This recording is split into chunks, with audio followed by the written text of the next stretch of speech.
자, 그리고 그 성을 자세히 가봤더니 지금 이제 뭐가 있냐면은 그 성에 성곽이 있어요. 성곽. 성곽이 있어. 크고 높은 성곽이 있어. 그 성곽에 12문이 있다고 합니다. 성곽이라는 건 성벽이거든요. 성벽인데 크고 높은 성곽이 있고 12문이 있다 그래요. 성곽에. 그래서 문에는 12천사가 있고 문들 위에 이름을 썼으니 이스라엘 자손의 12지파의 이름들이라 라고 합니다. 12문. 이 12문 있는 광경 역시 에스겔 48장을 피시면서 들어보세요. 지금 사도 요한이 성에 접근하면서 성의 광경을 보았는데 성에 보니까 한 면마다 3개씩 문이 12개가 있는 거예요. 동쪽, 서쪽, 북쪽, 남쪽에 3개씩 문이 있는 거예요. 그래서 총 12문인데 이 본 광경이 31절에 그 성읍의 문들은 이스라엘 지파들의 이름을 따를 것인데 북쪽으로 문이 셋이라. 루벤, 유다, 레위 문이며 동쪽의 넓이는 4,500척이니 또한 문이 셋이라. 요셉 문이요 베냐민 문이요 단 문이며 남쪽에도 문이 셋이라. 시므온, 이사갈, 스불론 문이며 서쪽도 문이 셋이니 갓, 아셀, 납달리 문이라고 얘기합니다. 지금 여기서도 4,500, 4,500, 4,500, 4,500이에요. 정사각형입니다. 저는 12문을 보았는데 이 에스겔에는 나와 있진 않지만 요한계시록에는 그 12문 위에 뭐가 있었냐면은 12천사가 있다 그래요. 12문이 있는데 문에는 12천사가 있다. 그러면 여러분 그 성곽 위에 사람이 있다라는 것은 그 사람은 이제 구약 성경의 개념에서 가지고 오면 파수꾼이거든요. 파수꾼. 적이 오는지 안 오는지를 감시하고 나팔을 부는 게 파수꾼이에요. 그러면 파수꾼들이라는 것은 구약에서는 뭐냐면은 선지자예요. 선지자. 어떤 재앙 혹은 비진리 혹은 미혹 이런 것들이 오는 것을 경고하는 선지자들이 바로 파수꾼이에요. 근데 지금 이 요한계시록의 성에서는 대적이 있어요? 없어요? 원수들이 있어요? 없어요? 다 멸망당했단 말이에요. 그래서 여기서는 적이 오는지를 감시할 파수꾼이 필요가 없어요. 여기 12문에 있는 천사는 파수꾼이 아니라 선지자가 아니라 실제로 천사일 거예요. 그 천사들은 우리가 앞에 보았던 2, 3장에 나오는 7교회, 교회에 있었던 천사와 비슷한 역할을 하는 것으로 생각돼요. 문과 12천사.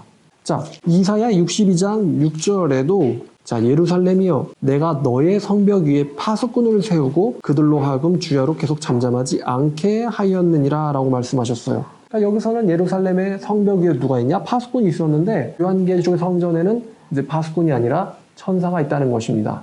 자, 그 다음에 다시 본문으로 와서 21장 12절에 그 문들 위에는 12지파의 이름이 있다라고 합니다. 12지파 이름. 지금 성벽을 보고 있는 거예요. 성벽에 한 면당 3개씩 문이 있는데 그 세 문당 12지파의 이름이 들어있어요. 한 문당 하나겠죠? 한 문당 하나의 이름씩 12지파의 이름이 있어요. 자, 이게 12지파의 이름들이라 라고 하고 또 14절을 보니까 그 성의 성곽에는 12기초석이 있다라고 합니다. 기초석.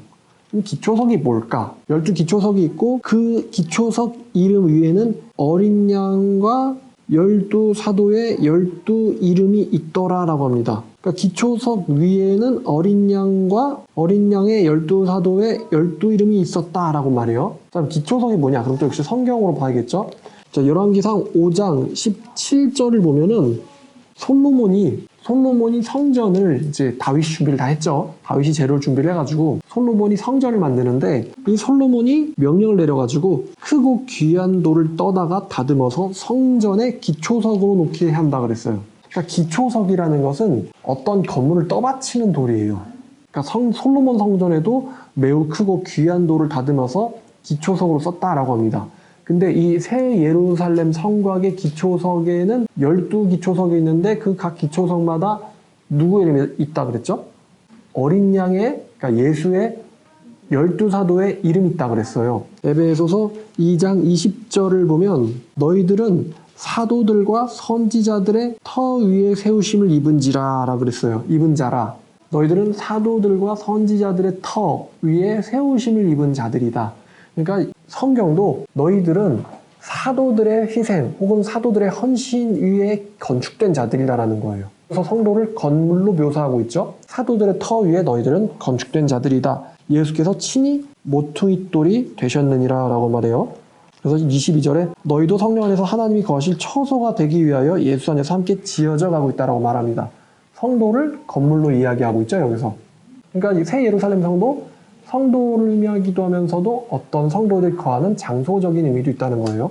그러면 이 성에 12문이 있는데 이 12문의 성에 12지파의 이름이 있다고 그랬어요. 그리고 이 성벽에는 또 12기초석이 있었으니 이 기초석 위에는 어린 양의 12사도의 이름이 써 있다고 했습니다. 여기서 지금 어떤 이미지가 우리한테 들어오냐면은 12지파의 이름이라고 하면 구약의 이스라엘 백성들이에요. 그리고 12사도의 터 위에 세우심을 입은 자들이라 함은 바로 우리 성도들을 가리켜요. 그래서 이 12지파의 문과 12기초석, 사도들의 기초석이 가리키는 것은 이 새 예루살렘은 구약의 참된 이스라엘 선민들과, 그러니까 이스라엘하고 다 총가는 건 아니죠. 이스라엘 백성들 중에서도 참된 선민들과 그리고 참된 성도들의 연합이라는 의미를 가지고 있어요. 12지파의 12문과 12사도의 12기초석은 이스라엘과 구약 이스라엘과 또 신약 성도들의 연합이라는 의미가 들어 있습니다. 자, 그 다음에 다시 또 에스겔로 가서, 자, 에스겔 40장 3절에 에스겔이 뭘 봤어요? 측량하는 자를 봤어요. 측량. 예레미야 31장, 자, 38구를 보니까 날이 이르리니 이 성은 하나넬 망대로부터 모퉁이 돌에 이르기까지 여호와를 위하여 건축될 것이라 여호와의 말씀이니라. 측량줄이 곧게 가렙 언덕 밑에 이르고 고아로 돌아. 자, 측량이 나와요. 또 스가랴 1장 16절에도 그러므로 여호와가 이같이 말하노라. 이처럼 말하노라. 내가 불쌍히 여김으로 예루살렘에 돌아왔은즉 내 집이 그 가운데서 건축되리니 예루살렘 위에 먹줄이 쳐지리라 여호와의 말씀이니라. 또 2장 1절에 내가 또 눈을 들어본즉 한 사람이 측량줄을 그의 손에 잡았기로. 에스겔에서도 예레미야에서도 스가랴에서도 측량이 나옵니다. 그리고 요한계시록에서도 측량이 나와요. 그럼 측량이라는 것은 무슨 의미일까? 무슨 일일까? 측량이라는 것은? 자, 이거 측량을 저번에 한번 말씀을 드린 것 같아요. 자, 요한계시록 11장 1절과 2절에서 제가 이걸 설명할 때 말씀드렸어요. 또 내게 지팡이 같은 갈대를 주며 말하기를 일어나서 하나님의 성전과 제단과 그 안에서 경배하는 자들을 측량하되 성전 바깥마당은 측량하지 말고 그냥 두라. 이것은 이방인에게 주었은지 그들이 거룩한 성을 42달 동안 짓밟으리라. 이때 제가 뭐라고 측량에 대해 설명했냐면 측량이라는 것은 측량당하는 곳의 안쪽으로 거하는 자들이 하나님의 보호와 하나님의 소유됨을 의미한다 그랬어요. 이해하셨죠? 측량을 당하는 자들은 하나님의 보호와 소유됨을 의미한다. 자, 그럼 오늘 본문에서도 천사가 15절에 내게 말하는 자 그 성과 문들과 성곽을 측량하려고 금 갈대자를 가졌다라고 합니다. 금 갈대자를 가진 것은 이 성이 18절을 보니까 정금이거든요. 정금성을 측량하기에 적합한 금 갈대자를 가지고 있는 거예요. 자, 그러면서 이 성의 모양은 어떤 모양이냐면은 정육면체예요. 정육면체. 보니까 이 성은 네모가 반듯하여 길이와 넓이가 같은지라 그 갈대자로 성을 측량하니 12,000스타디오니요 길이와 넓이와 높이가 같도라. 적육면체거든요. 정육면체. 자, 이거는 에스겔 45장 2절 말씀에 그 중에서 성소에 속할 땅은 길이가 500척이요 넓이가 500척이니 네모가 반듯하며 그 외 사방 쉰척으로 전원이 되게 하되. 자, 에스겔이 본 곳의 성소에 속한 곳도 정사각형이었어요. 그리고 아까 솔로몬이 만들었던 성전 있잖아요.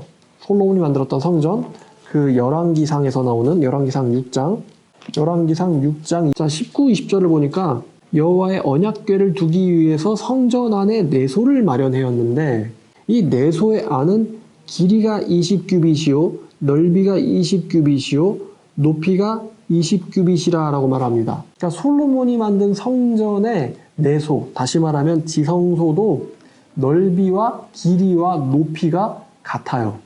여기서 이제 개념이 온 거예요. 성전은 넓이와 길이와 높이가 같다. 정육면체 모양이거든요. 그런데 이제 요한계시록에서 나오는 성전의 모양도 넓이와 길이와 높이와 같은 정육면체 모양입니다. 근데 여기 보니까 이제 12,000 스타디온이요라고 나와 있거든요. 12,000 스타디온. 그럼 스타디온이라는 게 고대의 거리를 재는 단위예요. 스타디온이. 근데 이 안타까운 거는 스타디온이라는 것을 민족마다 좀 다른 개념으로 가지고 있었어요. 어떤 민족은 뭐 160m, 어떤 민족은 180m, 어떤 민족은 192m 이렇게 가지고 있었는데 1스타디온이 192m라고 했을 때 킬로로 표현하면은 0.192kg거든요. 1스타디온은 0.192kg예요. 근데 이게 지금 12,000 스타디온이잖아요. 이 폭과 길이와 높이가 12,000 스타디온이잖아요. 그래서 0.192라고 했을 때 이거를 곱하기 12,000을 했더니 얼만큼의 길이가 나오냐면은 한 면당 2,304km의 정육면체예요. 한 면당 얼마요? 2,304km의 길이의 정육면체예요. 높이도 2,304km, 2,300km. 와, 이게 비행기 고도가 10km인데? 그것도 높은데? 2,304km의 높이, 2,304km의 길이, 2,304km의 폭의 성을 본 거예요, 지금 사도요한은. 여러분들이 이거를 앞에 가서 보면은 끝도 보이지 않게 높겠죠? 그러니까, 그래서 제 말이 드론으로 멀리서부터 쫙 이렇게 찍어서 들어오는 것 같이, 마치 우주선이 커다란 행성에 착륙하기 시작하는 것 같이 처음에 갔더니 먼저 성곽부터 보였어요. 그 다음에 이제 성을 보기 시작하는 거예요. 2,304km. 그래서 이 2,304km를 네모잖아요. 네모라서 둘레를 2,304 곱하기 4를 해봤더니 이 네모의 둘레는 약 9,212km. 9,212km의 둘레를 가진 어떤 성이에요. 우리나라가 서울부터 부산까지가 400km죠. 그죠? 근데 한 면이 2,302km. 그러니까 2,304km. 이 둘레가 9,212km는요, 어느 정도 크기냐면 이 당시에 그리스 사회의 전 영토를 가리켰어요. 9,302km의 둘레라는 것은 그 당시 그리스 세계 전체를 가리키는 것과 흡사했어요. 그러면 이 길이, 넓이, 높이가 2,304km가 되는 정육면체가 우리들이 살아가야 될 땅이냐라고 했을 때 이거는 지금 상징이라는 거예요.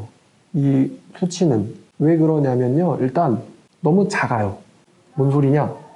여러분, 하나님이 2,304km의 길이와 폭과 높이라 그러면 우리가 보기엔 커 보이지만 지금 이 영역은 새로운 새 땅에 지어지는 천국 시민들이 사는 영토란 말이에요. 근데 우주만 해도 첫 번째 창조의 스케일만 해도 어마어마하게 큰데 두 번째 새 창조의 영역 속하는 스케일이 2,304km는 사실 너무 제가 느끼기엔 작아요. 첫째, 작고 그 다음에 어떤 별이라고 떠오르기에는 이건 원형도 아닌데 정육면체란 말이에요. 그래서 예를 들어서 성벽에 이렇게 올라가다가 이렇게 되면은 좀 그렇죠. 그래가지고 이 12,000 스타디온이라는 것은 실제 크기가 아니라 오히려 상징일 거란 말이에요. 상징. 그러면 12,000 스타디온이라는 게 어떻게 나오냐? 12 곱하기 1000이에요. 12 곱하기 1000. 그럼 여러분 그 계시록 숫자의 비밀을 보시면 10이라는 것은 완전이라는 뜻이 있다 그랬어요. 완전. 그리고 1000이라는 뜻은 충만한, 많은 이런 뜻이 있다 그랬어요. 그러니까 12,000 스타디온의 가로 세로 높이의 정육면체의 새 예루살렘 성이 우리에게 주는 이미지는 이 공간은 천국 모든 시민들을 수용할 수 있는 크기로서 사실상은 완벽함, 완전함을 의미한다라는 거예요. 완벽함, 완전함을 의미한다. 그리고 또 이 성에서 사는 우리들이 부활체로 산단 말이에요. 부활체, 변화체. 변화되고 부활되어서 예수님의 부활한 육체와 같은 육체를 갖고 있단 말이에요. 그 육체는 시공간의 제한이 없어요. 부활한 몸은 시공간의 제한을 받지 않는 몸이에요. 그래서 이 부활체로 사는 우리에게는 사실 성이 얼마나 크든지 간에 거리의 제한이 의미가 없게 됩니다. 어찌됐든지 간에 이 12,000 스타디온이 주는 이미지는 우리에게 완전함, 완전한 공간이라는 것입니다. 천국은 완전한 공간이고 하나도 오류나 부족한 곳이 없는 영역이다. 영원한 공간이다라는 이미지를 우리에게 준단 말입니다. 떠올리시길 바래요. 2,300km 높이를 가진 정금성이란 말이지. 그죠? 일단 앞에 서가지고 왼쪽과 오른쪽을 보면은 끝이 안 보일 거란 말이에요. 자, 그럼 2,304km다. 한쪽 면이. 그럼 여기 문이 몇 개예요? 문이 3개야. 그죠? 그럼 문이 3개면은 이걸 4로 나눠야 되지? 하나, 둘, 셋, 넷. 그럼 2,304를 4로 나누면은 대충 얼마가 들어가죠?